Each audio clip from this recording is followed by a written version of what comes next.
গ্রীষ্মের ছুটি পড়লেই আমরা চলে যাই ঠাম্মার বাড়ি। এই গ্রামটা যেন আলাদা একটা মায়া আছে।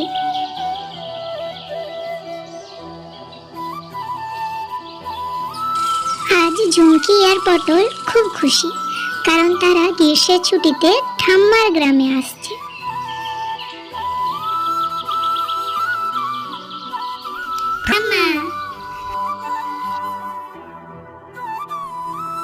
ওদের দেখে ঠাম্মা খুব খুশি হয়ে খুশি মনে ওদেরকে আদর করত। জানিস ঝুমকি, এই গ্রামে না একটা জায়গা আছে যেখানে সবাই যেতে বারণ করে। ওই জায়গাটার নাম হলো দিঘির ধার। এই গ্রামের লোকজন বলে দিঘির ধার নাকি খুব রহস্যময়, ওখানে ভয়ানক কিছু থাকে জানিস।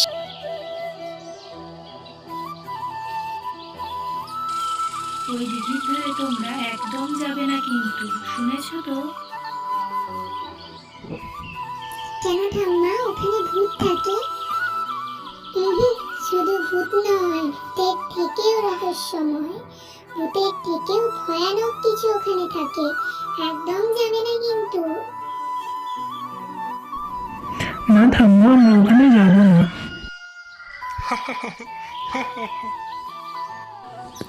ভূতনাথ কাকা হাসতে হাসতে বলে,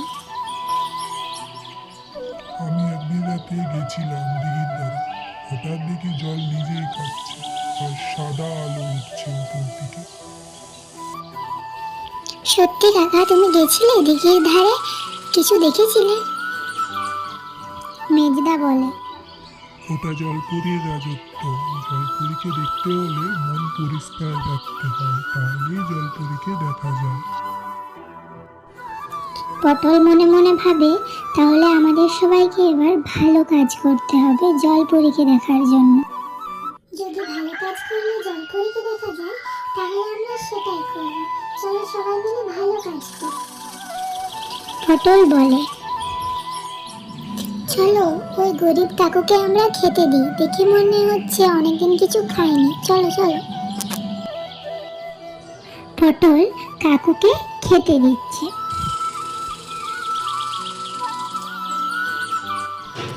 ঝুমকি গ্রামের গরিব বাচ্চাদেরকে পড়ানো শুরু করে।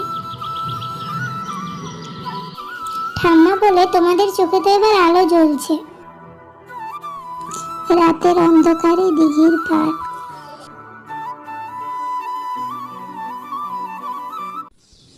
ঝুমকি ও পটল দুজন মিলে রাতের অন্ধকারে দিঘির পাড়ে গিয়ে বসে আছে জলপরী দেখার জন্য।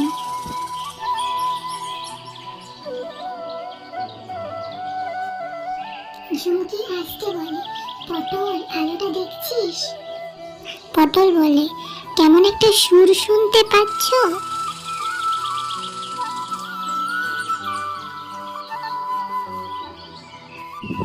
ঝুমকি স্লিপ করে পড়ে যায়। পটল চিৎকার করে বলে, আমি আছি।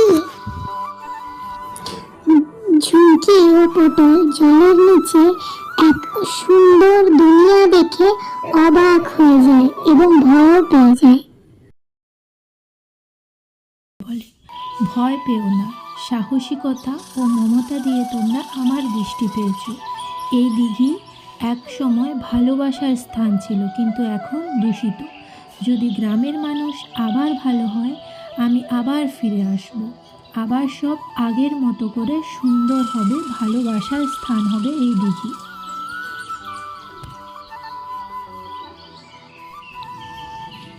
ঠাম্মা বলে, তোমাদের অভিজ্ঞতা থেকে পুরো গ্রাম শিখবে। পুরো গ্রাম তোমাদের জন্য আজ খুশি। তোমাদের জন্য এই দিঘিটা আবার আগের মতো হবে, এই দিঘিটা আবার হাসবে।